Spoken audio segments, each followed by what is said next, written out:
Gold, trusted gold buyers. మీరు తాకట్టు పెట్టిన బంగారాన్ని విడిపించి ఈ రోజు ఉన్న మార్కెట్ ధరకు కొనబడను. ఇండస్ట్రీలో బతికితే నాగార్జున గారి లాగా బతకాలి అని చెప్పి చాలామంది హీరోలు ఇప్పటికే చెప్పారు.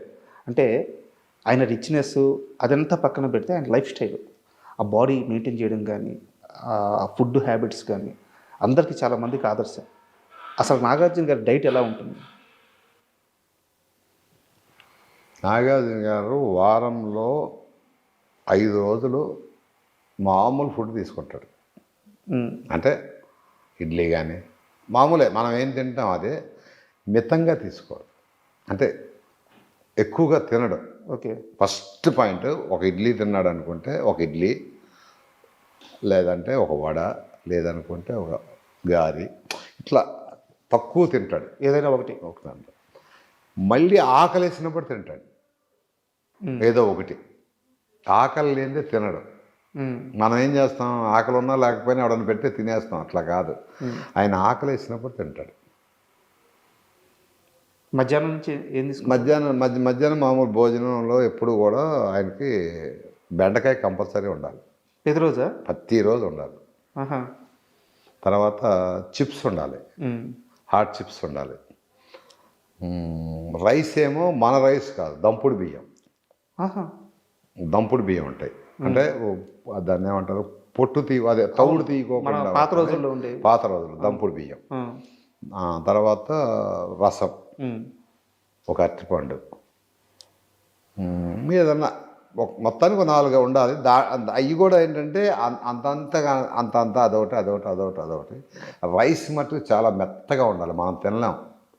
అది మెత్తగా అయిపోద్ది. ఓకే, అంటే అన్నం చీడిపోయినట్టు ఉంటుంది కదా, మెత్త ముద్దలాగా అయిపోద్ది కదా, అట్లా ఆయనకి అలా ఇష్టం. అంతే, అది తింది. ఇక సాటర్డే వచ్చింది అంటే సాటర్డే నైట్ నుంచి ఆయన కావాల్సింది ఎక్కువ ఇష్టం ఏంటంటే పాంప్లెట్ చేప తింటాడు. అదంటే ఆయన బాగా ఇష్టం. అది నేను అవుట్డోర్లో కూడా వండి పెట్టేవాడిని ఆయన. ఎప్పుడన్నా కేరళ కానీ అట్లా వెళ్ళినప్పుడు, అరే నాకు అంటే మా తెలుగులో చందువ చేప అంటారు, ఇట్లా పాంప్లెట్ చేప ఎట్లా ఉంటుంది, అది అవి వండి పెట్టేవాడిని. అవి అంటే చాలా ఇష్టం. ఇక ఆ సండే మటుకి మటన్ కానీ చికెన్ కానీ 2-3 ముక్కలే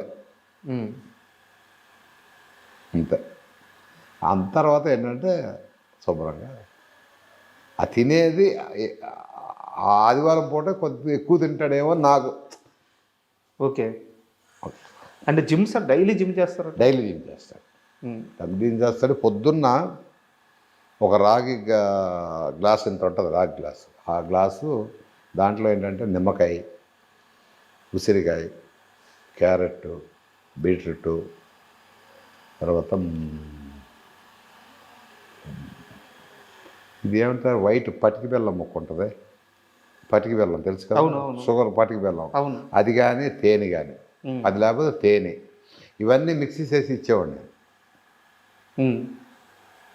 ఒక గ్లాసు రాగానే, షూటింగ్ రాగానే ఫస్ట్ ఒక గ్లాస్ ఇచ్చేవాడు. ఆయన పరగడుపున తాగేవాడు. ఓకే, అది కంపల్సరీ ఉండాలి. అది అందుకనే ఆయనకి హెయిర్ ఓడదు. ఇదేనా రహస్యం? ఎందుకు ఓడదు అంటే అదే, ఉసిరికాయ, క్యారెట్, ఈ జ్యూస్, నిమ్మకాయ, తేనె, ఇంత గ్లాస్ తాగుతాడు. మళ్ళీ ఇంత కాదు, ఇంత పెద్ద గ్లాస్ తాగుతాడు. నాకు తెలిసి ఆయన కెరీర్లో ఒక అన్నమ్మాయికి తెప్పించి దేనికి విగ్గుపడినట్లేరు. అంటే ఫస్ట్ ప్రెసిడెంట్ గారు పెళ్ళడానికి పెట్టాం కానీ తీసేచ్చిన తర్వాత వాళ్ళు వాడింది అన్నమయ్యకే. ప్రెసిడెంట్ గారు పెళ్ళడానికి ఫస్ట్ పెట్టి బాగాలేదని తీసేసాం. బాగుంది ఉంగరాలు చుట్టూ అది ఇదని పెట్టి అన్నమయ్యకే పెట్టాం. అది కూడా రెండింటికి, ఓల్డ్ గెటప్కి, మిడిల్ గెటప్. ఇదనమాట హెల్త్ సీక్రెట్. హెయిర్ సీక్రెట్ అంతే, ఎవరికైనా ప్రపంచంలో. కానీ మెయింటైన్ చేయదు. ఆ జ్యూస్ మిషన్లో బీట్రూట్, క్యారెట్, ఉసిరికాయ, నిమ్మకాయ, తేనె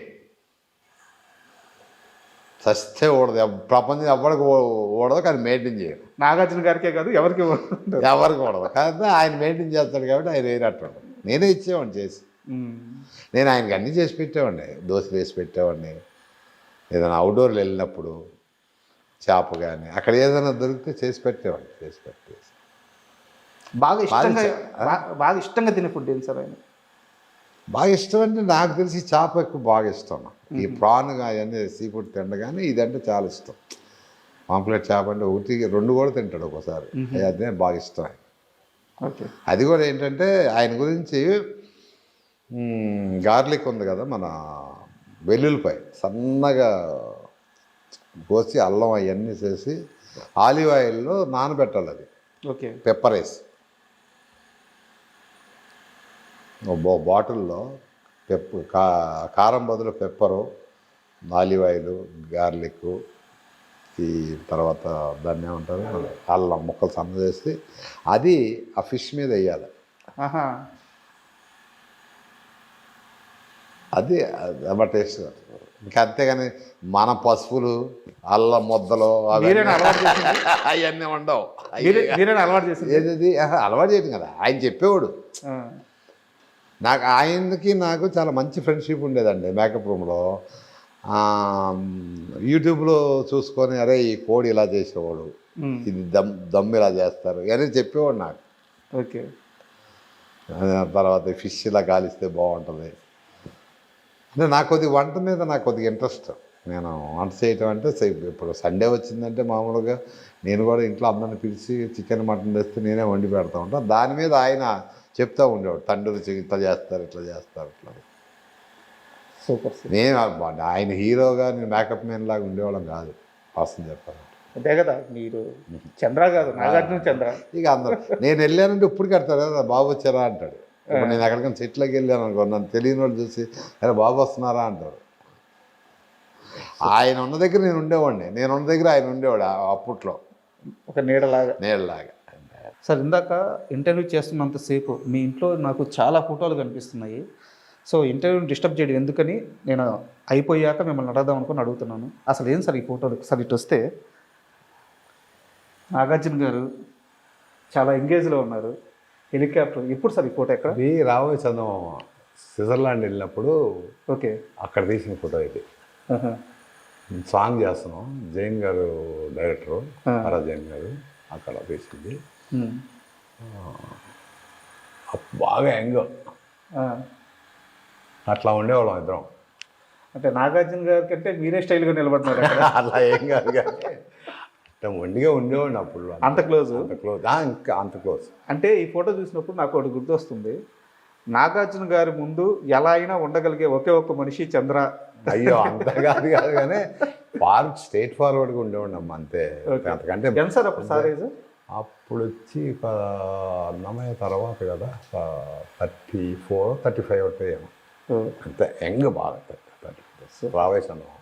అంటే ఇది కూడా అదే, ఇది రాబోయే చందమామలోనే క్రూజ్ తీసాం. క్రూజ్ అని చెన్నై నుంచి మలేషియా వెళ్ళటానికి సాంగ్ ఉంది, అంజలా జవేరితో సాంగ్. బాలి మా ఫ్రెండ్స్ అంతా ఉంటారు కదా, దీంతో అక్కడ సాంగ్. అవును, ఇదే ఎందుకు తీసి పెట్టుకున్నారు? నాకు అది నచ్చింది బాగా. క్వశ్చన్ అంటే ఈ అప్పుడప్పుడు చూసుకుంటా ఉంటాను అన్నమాట. ఈ ఫేసు ఎక్కడ తప్పు చేశాను, ఏంటి, ఎలా ఉండాలి, ఏంటి అనేది మెమరీ. ఇది నాకు బాగా నచ్చింది అనమాట అప్పట్లో ఈ ఫోటో. ఓకే. నేను ఈయన ఫేస్లో కొన్ని డిఫికల్ట్స్ ఏమున్నాయా ఏం లేవా అంటే అప్పుడప్పుడు ఇలాంటి పోజులు చూసుకుంటే నాకు కొన్ని అర్థం అవుతాయి. నోస్ కట్ కానీ, నోస్ కట్ కూడా చేసింది కూడా కనపడదు, చూసావా ఇలా ఉంటుంది నోస్ కట్. అంటే ఇష్టమైంది బాగా. మీ వర్క్స్ అంతా తెలుస్తూ ఉంటాయి. ఇది కూడా వచ్చేసి కామాక్షి ఏం సినిమా ఇది రీసెంట్గా వచ్చింది, రాజన్న. కాదు, రాజన్న కంటే ముందు కామాక్షి శివప్రసాద్ రెడ్డి గారి సినిమా ఇది. సార్ ఆ గెటప్ గురించి చెప్పాలి. గెటప్, ఈ గెటప్ అదే సాంగ్లో గెటప్, సాంగ్లో వస్తుంది ఇది సాంగ్ గెటప్. ఓకే, చాలా గెటప్ అంతా కొంచెం వెరైటీగా సాంగ్లో వస్తుంది. మీరు ఇష్టపడి తీసి పెట్టుకున్నారు దాన్ని. ఏ అయితే బాగుంటాయి, ఇంకా చాలా ఉన్నాయి. ఇట్లా ఇష్టమైనవన్నీ సెలెక్ట్ చేసి పెట్టుకోవాలి. నాగార్జున గారికి తెలుసా ఆయన ఫోటోలంతా? ఫస్ట్ టైం అసలు నా ఆఫీస్కి రావడం ఫస్ట్ టైం, ఈ ఫోటోలు అన్నీ చూస్తాం కూడా ఫస్ట్ టైం. ఇంత మటుకు ఎక్కడా కూడా ఈ ఫోటోలు అసలు బయటికి రాదు. ఒక్క నాగార్జున గారు, ఏఎన్ఆర్ గారు తప్పించి ఇంకా ఎవరి ఫోటో? బంగారం ఉంది కదా, అనుష్క, ఇంకెవరు ఫోటో. అంటే ఇక్కడ సార్ మొత్తం అసలు ఈ ఇమేజ్ చూస్తుంటే నిజంగా శ్రీనివాసులని ఇది నిజంగా చూసినట్టు ఉంది. ఇది బ్రహ్మానందం గారు ఇచ్చారు, ఇది ఆయన చేత్తో పెయింట్ చేసింది ఇది. ఓహో. నేను బ్రహ్మానందం గారికి నాకు నేనంటే చాలా ఇష్టం. ఆయనకి తమ్ముడు తమ్ముడు అంటా ఉంటాడు, అన్నయ్య అంటాను. సార్ నేను సినిమా చేసేటప్పుడు అదే ఆఫీస్లో నీకు మా వెంకటేష్ స్వామిని ఇస్తాను పెట్టుకోమని చెప్పి పంపించాడు ఆయన. మీరు నిర్మాతగా సినిమా చేస్తున్నాడు పెట్టుకోవాలని పంపించాడు, గిఫ్ట్ ఇచ్చాడు ఆయన. ఇంత బాగుంది సార్ అసలు. ఆయన పెన్సిల్తో వేసింది, స్కెచ్ ఆయన చేత్తో వేసింది బ్రహ్మానంద గారు. అండ్ ఇక్కడ సార్ మీ దేవుడు, మా దేవుడు. ఇక్కడ అందరి దేవుడు, ఇక్కడ మీ దేవుడు. ఎప్పుడు సార్ ఈ ఇమేజ్, ఈ ఫోటో ఎప్పుడు ఇది నేను పంచాక్షరి సినిమా చేసేటప్పుడు నాగార్జున గారి ఇంట్లో ఉంది ఫోటో. ఆయన ఆఫీస్లో పెట్టుకున్నా అంటే బాబు నాకు ఈ ఫోటో కావాలి బాబు అన్నా. అని నా దగ్గర ఉంది కదరా, నాన్న దగ్గర ఉంటే అడిగి తెస్తాను అని అన్నాడు. తర్వాత ఆయన తెచ్చిచ్చాడు అనమాట. ఇది బాపు గారు 1962లో ఇంకుతో వేసింది ఇది. ఓ ఇది ఆయన సెట్ చేసినంతా. అవును, ఆ స్ట్రోక్స్ అన్ని ఆ ఇంకు అంటే అప్పట్లో సిరా ఇంకు వచ్చేది కదా, ఆ ఇంకుతో వేసింది అనమాట. ఆయన బాపు గారు వేసింది. ఎంత బాగుంది సార్ అసలు. ఇక్కడ డేట్ కూడా ఉండాలి అక్కడ. ఇదిగో 62 162 బాపు. అవును, ఆయన మా ఆఫీస్లో పెట్టుకున్నాను. ఏమనిపిస్తుంది సార్ రోజు ఈ ఫోటో చూస్తుంటే ఏమనిపిస్తుంటుంది? ఆయన అన్నీ గుర్తొస్తుంటాయి నాన్న నాకు. చిన్నప్పుడు పని చేసినాయి, చిన్న చేసినాయి, నేను బైక్ మీద వెళ్ళినాయి, అనుకున్న స్టూడియోలో తిరుగుతున్నాయి. ఆయన ఆ చెట్టు కింద కూర్చొని నన్ను చూస్తా, నేను ఆయన చూసుకుంటా, ఆయన ఏదో పిలవటం, ఏదో అంటాం, అవన్నీ గుర్తొస్తూ ఉంటాయి. కానీ ఇక మనం ఏం చేయగలం, ఒక జీవితం. అంటే ఎంత నాకే కాదు చాలామందికి ఆయన ఒక దాన్ని ఏమంటారు, దైవం లాంటాడు. Super sir. అండ్ ఇక్కడ పక్కన చూస్తే అమ్మ బంగారం, మీ బంగారం, మా బంగారం జేజమ్మ. అండ్ ఫోటో కూడా ఆ గ్రాండ్నెస్ అది తెలుస్తుంది. ఈ ఫోటో కనుక స్టోరీ ఏంటి సార్? ఇది శ్యాంప్రసాద్ రెడ్డి గారు అరుంధతి అయిపోయిన తర్వాత అనుష్క గారు గిఫ్ట్ ఇచ్చాడు. ఓకే.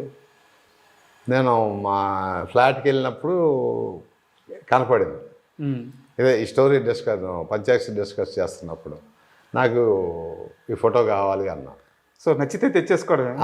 అంటే బొమ్మి నాకు చాలా ఇష్టం బొమ్మి అంది. అంటే ఇవ్వటానికి కొద్దిగా అమ్మాయి అంటే బాగుంది కదా ఫోటో. అవునవును. నాకు కావాల్సిందే ఇస్తావా ఇవా ఆఫీస్లో పెట్టుకోవాలి తీసిచ్చింది. దీని వెనక ఒకటి రాసి ఉంటుంది, ఇదిగో. అవును, ఏదో రాసింది. మా అబ్బాయి గిఫ్ట్ కింద ఇది. అప్పుడు ఇది ఇక్కడ స్వీటీ సంతకం కూడా పెట్టుకున్నారు. బొమ్మదేవర తేజసాయి రత్న శ్రీ ఆంజనేయ వరప్రసాదరావు మా అబ్బాయి పేరు ఇది. ఇక్కడ మొత్తం రాస్తున్నా ఆ పేరు పెట్టి ఇచ్చిందనమాట. అమ్మాయి ఒక్కతే, మా అబ్బాయి ఫుల్ పేరు స్వీటీ ఒక్కతే పలుకుద్ది. బొమ్మదేవర తేజసాయి రత్న శ్రీ ఆంజనేయ వరప్రసాదరావు ఎలా ఉన్నాడు అంటది. చంద్ర అంద బొమ్మి అంటుంది. సో వారు సంతకం పెట్టినారు, స్మైల్ చేస్తున్నారు. సో మీ బంగారం, మా బంగారం చూసినప్పుడు ఏమనిపిస్తుంది సార్ రోజు? ఇంక బంగారం చూసినప్పుడల్లా ఈ అమ్మాయి లేకపోతే, ఈ ఫోటో చూస్తే ఈయన లేకపోతే నా పరిస్థితి ఏంటి, ఈ ఫోటో చూస్తే ఇప్పుడు ఇలా ఉన్నానంటే ఈయనే కదా. అంటే ఇద్దరికి నాకు అలా అనిపిస్తుంది. పక్క పక్కన పెట్టుకున్నాను, తర్వాత పెట్టుకుంటా. అండ్ ఇక్కడ చాలా యంగ్గా అసలు స్మైల్ కానీ హీరో లాగా ఉన్నారు. పక్కన సీఎం చంద్రబాబు నాయుడు గారు. సో ఎప్పుడు సార్ ఈ సందర్భం? ఇదే మనం సీత అవార్డు వచ్చింది కదా మన దీనికి సీతారామరాజుకి సార్, దానికి. ఓకే. హరికృష్ణ గారిది చెప్పాను కదా ఇప్పుడు దానికి. సో అండ్ ఇక్కడ సేమ్ ఆ గెటప్ ఈ గెటప్ ఒకటే నాన్న, ఆ గెటప్ ఈ గెటప్ ఒకటే. అదే సినిమాది. సినిమా పేరు గుర్తురావట్లేదు కానీ శివప్రసాద్ రెడ్డి గారి సినిమా. ఎందుకు నాగార్జున గారు బాగా స్మైల్ చేస్తున్నారు అక్కడ? ఏమన్నారు? నేను బాగా ఆ హెయిర్ సెట్ చేస్తున్నాను. నేను సెట్ చేస్తున్నప్పుడు సచిన్ గారు అని స్టిల్ ఫోటోగ్రాఫర్, చంద్ర ఫోటో తీస్తాను ఉండవా అన్నాడు. సరే ఇట్లా నుంచి కాదు ఏదన్నా చేస్తానట్టుగా ఉండంటే ఉండి బాబు ఏదన్నా చేస్తానని చెప్పి అట్లా ఇద్దరు నవ్వుకుంటున్నాను. మళ్ళీ ఈ ఫోటోకి కూడా నీకు స్టిల్ ఆరా, స్టిల్కి కూడా వర్కింగ్ స్టిల్ అనరా ఏదో అన్నాడు ఆయన, నవ్వుకుంటున్నా. నా ఫిజిక్ చూడండి సార్ అసలు ఎలా ఉందో. యా, ఏం పడినారు? పడినవటానికి కాదు, అక్కడ ఏదో తెల్లకి కనపడితే. Super sir. అంటే ఇట్లాంటివన్నీ కూడా పెద్ద మెమరీస్ అనమాట, లైఫ్ మొత్తం ఒకసారి చూసుకున్నట్టు ఉంటుంది. ఇంకా సీళ్ళు అన్నీ ఉన్నాయి కానీ ఇక అన్నీ ఎక్కడ పెడతాయి అన్నీ. ఒకటి సీతారామరాజుని, ఒకటేమో రామదాసు సార్. ఇంకోటి ఉండాలి, రాజశేఖర రెడ్డి గారు ఇచ్చింది ఇది. ఓకే ఒకటేమో సీఎం చంద్రబాబు నాయుడు గారు, ఒకటి రాజశేఖర రెడ్డి గారు. సార్ మొత్తం 3 మొత్తం మూడు మూడు కదా, మూడు ఇంకోటి ఉండాలి. అన్నమయ్యది. అన్నమయ్య కంటే చీఫ్ని కాదు కాబట్టి చీఫ్కి ఇచ్చారు. ఓకే అన్నమయ్యకి వచ్చింది, అన్నమయ్య చీఫ్ చేయలే నేను, ఓన్లీ పర్సనల్ చేశాను. అంటే ఏంటంటే పర్సనల్ చేస్తే ఎవరు, అర్థమైంది. కంపెనీ చీఫ్ చేస్తేనే సీట్స్ ఇస్తారు. సో దానికి అన్నమయ్యకి వచ్చింది కానీ అది చీఫ్ తీసుకుంటారు. 3 సో మన చేతుల మీదుగా 3 వచ్చినట్టు.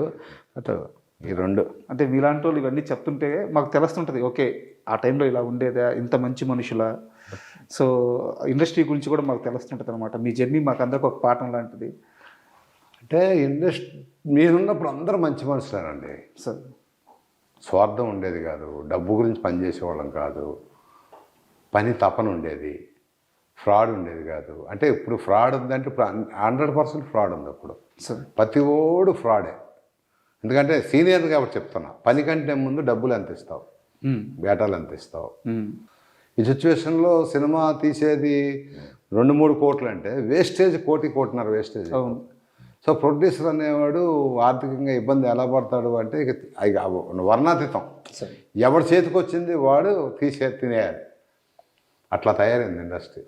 మా కాలంలో అట్లా ఉండేది కాదయ్యా ఇండస్ట్రీ. అంతా గౌరవం, మర్యాద, పని నేర్చుకోవాలి. వాళ్ళు ఇచ్చిన ఎంత నాకు ఇచ్చింది 150 రూపాయలు జీతం. పిఏపి సుబ్బారావు గారిది అర్ధాంగి సినిమా చేసినప్పుడు ఫస్ట్ జీతం. అంటే అప్పటికి 6 సినిమాలు 7 సినిమాలు అప్రెంటిస్గా చేశాను నేను, జీతం లేకుండా. తర్వాత 150 రూపాయలు. సో అక్కడి నుంచి జయసుధాను మురళీమోహన్ గారు యాక్ట్ చేసింది అర్ధాంగి అని ఒక పాత సినిమా ఉంటుంది, పిఏపి సుబ్బారావు. మోహన్ గాంధీ డైరెక్టర్. దానికి 150 రూపాయలు. ఆ 150 రూపాయలు తీసుకున్నట్టు ఉంటే ఆనందం చూడాలండి జీతం తీసుకుంటే. అసలు ఆ రోజులు ఇంకా రావు నాన్న.